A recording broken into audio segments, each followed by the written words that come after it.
Sibonga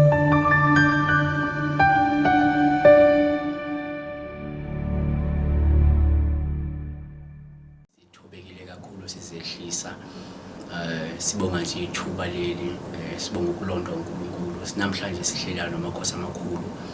ukubheka nje into ezibalekile la uma kuzizwa ke kuyi-calling baningi abantu abane-calling nabanye okubonakala bengathi banayo i-calling kanti mhlawumbe ukuthi akusiyona kodwa ke sifuna ukubheka mhlawumbe some of the signs ongakwazi ukuthi usibheke mhlawumbe ukuthi hayi ngempela ngine-calling asikubiyele Makhos'amakhulu asibingelele pastor njani no siyaphila kuyintokozo ukuthi uyaphila siyaphila asibheke udaba lolu lwe-calling yabo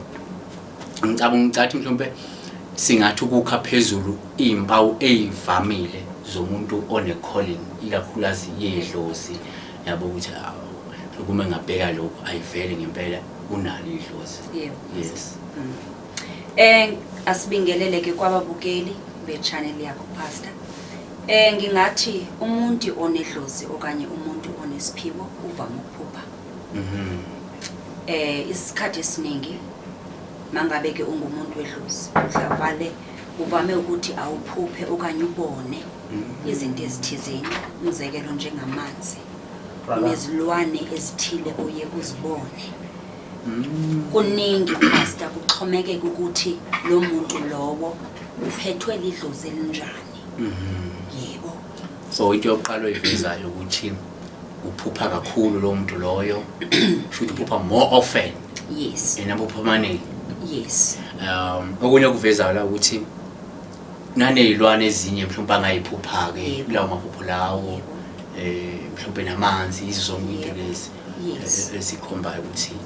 ngenzeke unesiphiwo yebo pastor nokuhlalo kukhona ke pastor i-cases uzuthola ukuthi umuntu uzofika athi impela mina ngiyaphupha kodwa ngiyakhohlwa abantu abafani siphethwe ngabantu abangafani siphethwe ngamadlozi angafani futhi okwenzeke kuwena kungeke kwenzeke kumina okwenzeke komunye umuntu akungeke kwenzeke kumina so ilanti ithi amadlozi awa-communicate ngendlela efanayo futhi awavezi izinto ngendlela efanayo okusho ukuthi ngamanye amazwi okuvezayo la ukuthi umuntu umephupha ekhohlwa akangethuki ngoba kungenzeka mhlawumbe indlela iDlozi lakhe elingakhona akangabe senethusa ukuthi hawu ingane abanye bayaphupha bawakhumbula amaphupho mina ngiyaphupha ngakhohlwe yabona usho mhlawumbe indlela iDlozi lakhe esuke lingakhona kodwa ngokuhamba kwesali mhlawumbe lingaphinde futhi luwabhoboza amaphupho lawa awakhumbule yebo okuningi pastor ukuthi isikhathi esiningi ungathola ukuthi umuntu unesiphiwo impela siyavuka kodwa mhlawumbe uthathe isikhathi ukuvuma umsebenzi iDlozi lakhe phela lalimbonisa ekuqaleni as isikhathi sasihamba wathola ukuthi umuntu lowo uthathe isikhathi ukuvuma umsebenzi or acknowledge leDlozi or lesi spirit sikhona siza nesiphiwo manje akasaboni lutho even if uyaphupha or uyathonga uyabona izinto kodwa uyakhohlwa iDlozi lakhe phela manje selidinekile ngoba lezi zinto yizinto wayezibona mhlawumbe ekuqaleni ekuhambeni kwesikhathi manje uyakhohlwa uzuthola umunye uzothi hayi impela lento bengiyibonile kodwa uthola ukuthi eksena akasakhumbuli lutho kuye as the day progresses mhlambe ngabo 1 or 2 or 3 kulapha azothi khona hawo yazi lento bengiyibonile kulapho mhlawumbe umqondo ubuyayo ukuthi bengibona into ethize usho ukuthi ngamanye amazwi umuntu nje manje ona lenkinga yokuthi wayephupha akasaphuphi kungenzeka uthola ukuthi ithongo lakhe selidinekile noma iDlozi bese liyacasuka yaselishehla ingako esengahle engasaphuphi noma aphupha akhohlwe futhi ngafuna phinde ayo acknowledge lapha yana leli Dlozi leli lizokwazi ukuthi libuye kuyena kungabe ukuthi avela athi mhlawumbe sengaloywa azama ukusenza into ezokuthi abuyisa amabwani mhlawumbe akufuneki lezi zinto ezokubuyisa amaphupho noma ngoba akavalwanga yebo pastor kokunye kuye kuphinde kuthi utholakala ukuthi umuntu impela pastor unesiphiwo kodwa iDlozi lakhe mhlambe ngabantu ababefela empini amadlozi nawo babe nezinto ababezenza eqaleni uthola ukuthi lento iyawona lo msebenzi wenu uzowuthatha kuyadingakala ukuthi idlozi lakho phela ligezwe kuze elikubonisa lona kucace kuwena ungakhohlwa njalo pastor. Usho ukuthi nje abantu abafunda ukuthi bazi ukuthi uma kuthunwe idlozi kufanele futhi azi kune process yokuthi lelo dlozi lifanele ligezwe lihlambuluke anduba azolivuma ukuthi liqale operate kahle kuye kodwa abe liqale lithi ukuhlanjululwa kwalona kisho lezi zinto mhlawumbe lalizenza ezingalungile bese kuya acknowledge wena ke selingakwazi ukuletha imilayezo ecacile manje clean ngoba soligezile wahlambuluka. Yebo pastor, lapho ngingavuma impela kodwa akhona amadlozi pastor uthola ukuthi awukaligezi idlozi kodwa liyakubonisa okuqondile. Kuya nangokuthi idlozi lakho lidlozi kanjani. Injalo pastor because uyamthola umuntu utholakala ukuthi idlozi lakho alikaze lagezwa kodwa liyambonisa konke okuqondile. So ngale kokuthi mhlawumbe abantu bayaphupha ilwane imifula ini ubuhlalu izembatho ezithile zelokho za mhlawumbe ezinye zezimpawu ongayibalula mhlawumbe ikhomba idlozi njengokuthi kwesinye isikhathi izimpawu ezinormal nje ukukha phezulu njengokuthi uthola ukuthi umuntu uyaqwasha ebusuku akalala into eyenzakala physical ukuthi mhlawumbe ebusuku yena uyaphuza ukulala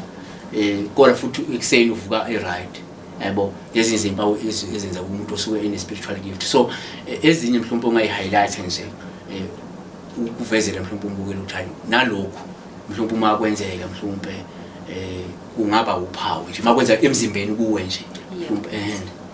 ngingazama ukuthi pastor okokuqala ukuzamula kuyakhuluma kakhulu emntwini. Mangabe nje ungumuntu ozamulayo ngisho ukubhodla kuyakhuluma emntwini. Mangabe ungumuntu kanjalo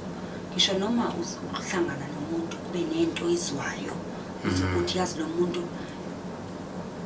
angimthandisisi kodwa ngithi ngawuhlangana naye kube nento ehambayo kumina egijime eqolo ngize ngizive ngisindwa.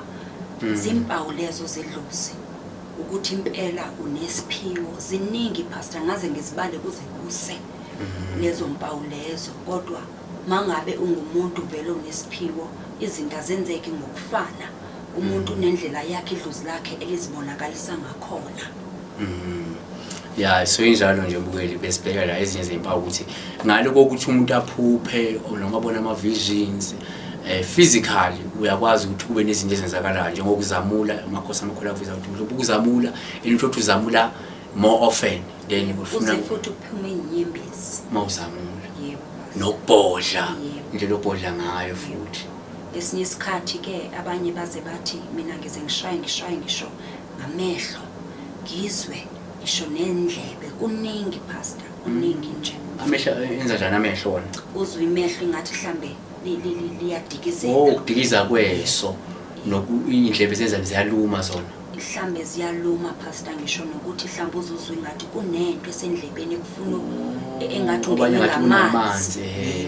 Kunento efuna ukuthi iphumele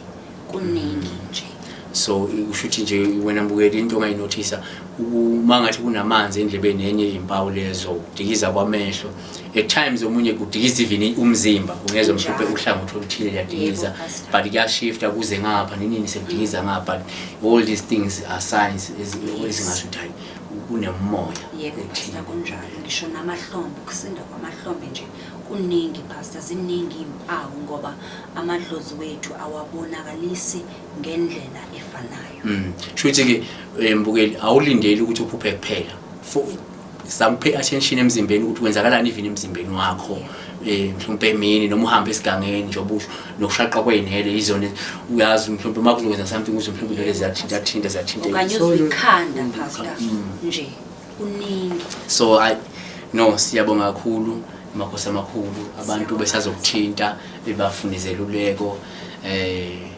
bakwazi uxoxa mhlawumbe nangezinto mhlawumbe bafuna ukuthi basize kuzona njengoba sazi ukuthi umuntu ovulelekile